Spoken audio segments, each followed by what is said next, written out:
Hey music fans, as a roadie I had this great opportunity to tour with all these bands. I wrote a book about my experiences on the road and it was the #1 new release on Amazon and Bios and it's now sold millions of copies on Kindle. I'm Joel Roadie and this is my podcast, Party Like a Rock Star.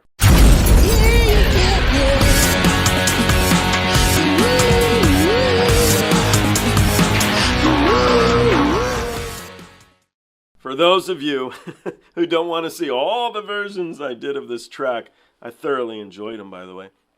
I took Gary Moore here, and I took Tommy Johansson. I just put the two together. If you're a big Tommy fan, and you just want to see Gary Moore verse Tommy Johansson, you can do so.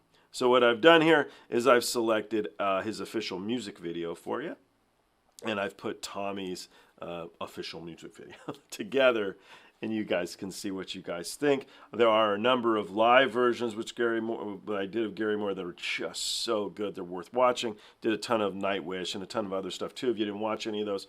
But you really got to watch the Gary Moore live ones. They're really, really great stuff. It's good.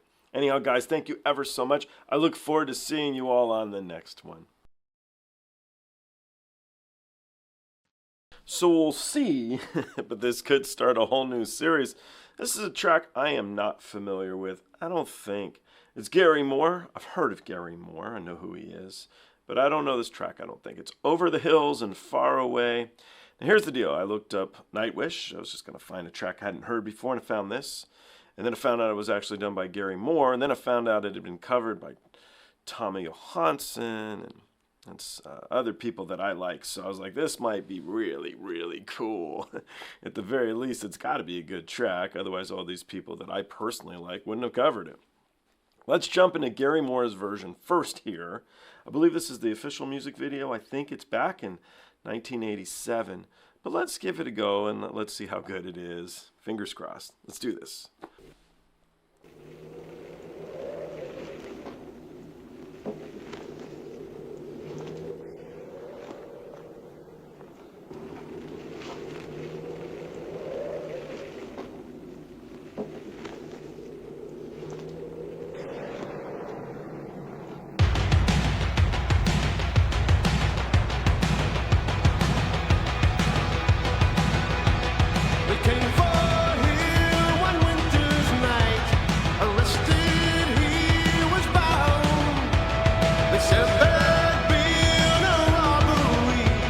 This pistol had been found.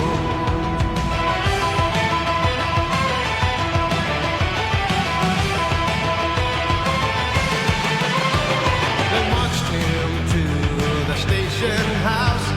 He waited till the dawn, and as they led him to the dock, he knew that he had been wronged. You stand accused of robbery.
Got a smile out of the little kid at the end. Got a smile out of me, the big kid. That was super, super good. I loved the video itself. I thought the video looked awesome. I liked him standing there on this cool set. Very 80s, very neat. Super 80s hair. I dug it.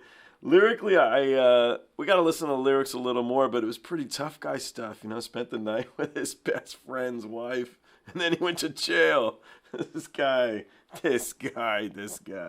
So, I don't know. I listened to it slightly unfairly, possibly, because I was intrigued knowing what did Nightwish do with this track, what did Tommy Johansson do with this track, what did Dan Vasc do with this track, because I've cheated and I've seen ahead. So a little bit cheat on Gary Moore in that I didn't listen to it full for him, but I loved how he performed it. It's got a cool hook. The violin was super cool, man. Super, super, super cool. Love that there was a clarinet in there. I used to play clarinet very poorly, but I dig the instrument.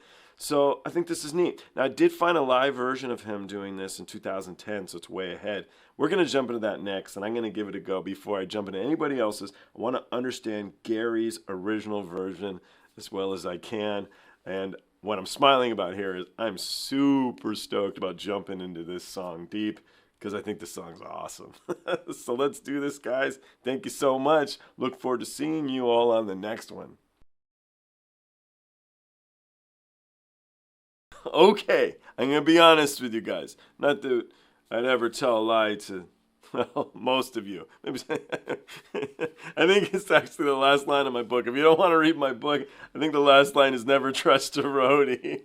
Anyway, what I'm getting at is I really do like Tommy Johansson, and part of me picking this track to react to was Nightwish. But then when I found out that people like Dan Vasc and Tommy Johansson also did covers, I was like, ooh, this could be fun. And when I watched Gary Moore, oh my God, the guy was so, so good. And it made me understand why Tommy's such a big fan, because I know he is. I know he's done other tracks of Gary Moore, and I think that Gary Moore was a very big influence on his guitar playing, right? Anyhow, I've listened to now like 20 some odd versions of this crazy, crazy cool track. Some of them are covers. Some of them were Gary Moore live. It was awesome. I do question, I wonder what made Tommy pick this track or fall in love with it. Was it Gary's music video? Was it one of the live performances? What was it? Tommy sometimes watches. Tommy, if so, clue us in. Which was the performance that made you a huge Gary Moore fan? Or was it Thin Lizzy? Or is it all of it? You can plead whatever you choose. Anyway, what's going to be good? 7 minutes, man. A lot of the versions of this track are short. What Gary crushed it on, or the guitar solos in this track are so bitchin', especially live. So I don't think Tommy's going to be chintzy on us. He's going to do this whole thing because we got 7 minutes, man. And he's a fan. So that's why I saved, in my opinion, what I think will be the best cover. So let's do this.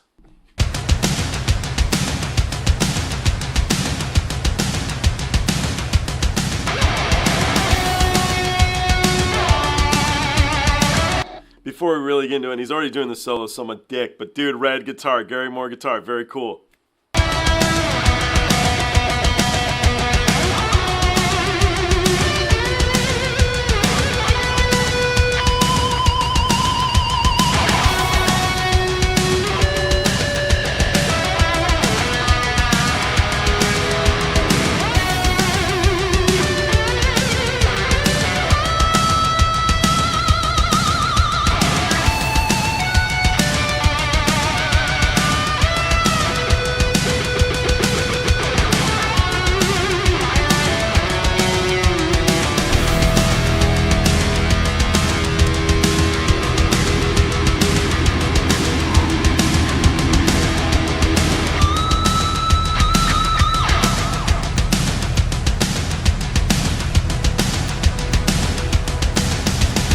Came for him one winter's night. Arrested, he was bound. They said there's been a robbery. His pistol had been found.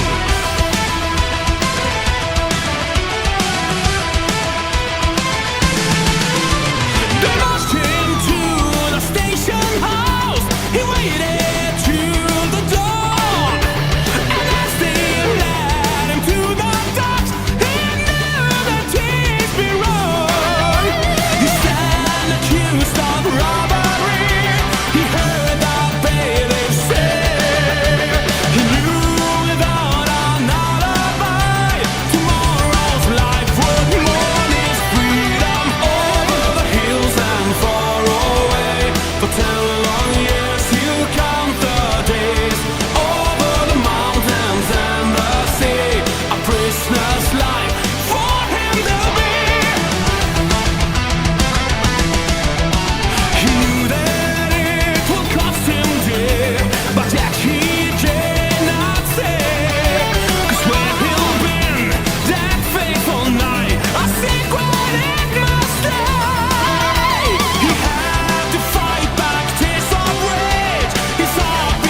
That was great.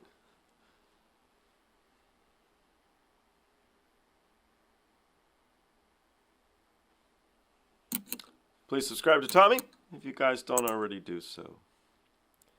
All right, was it the best for last? Humble opinion.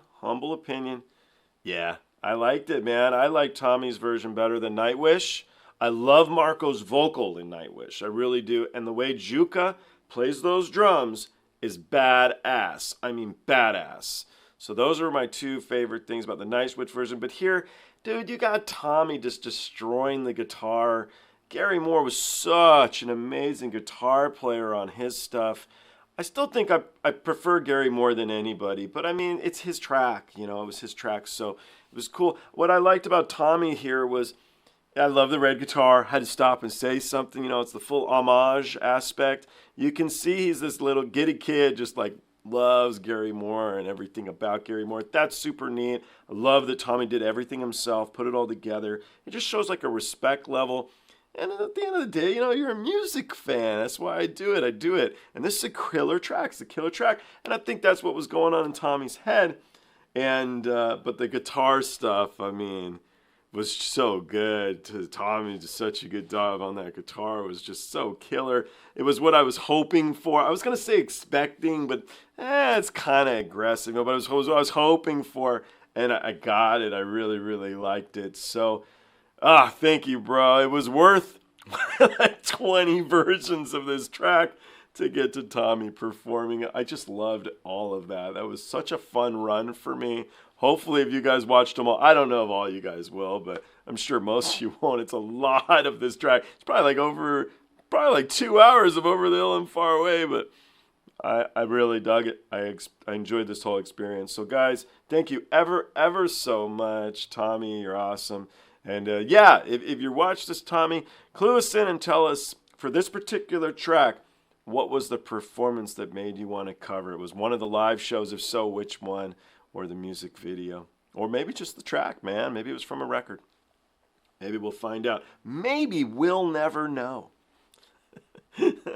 Anyway, guys, thank you so much. I look forward to seeing all of you on the next one.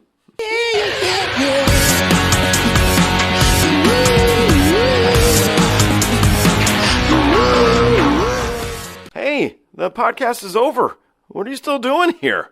Well, while you're here, like and subscribe. Thanks.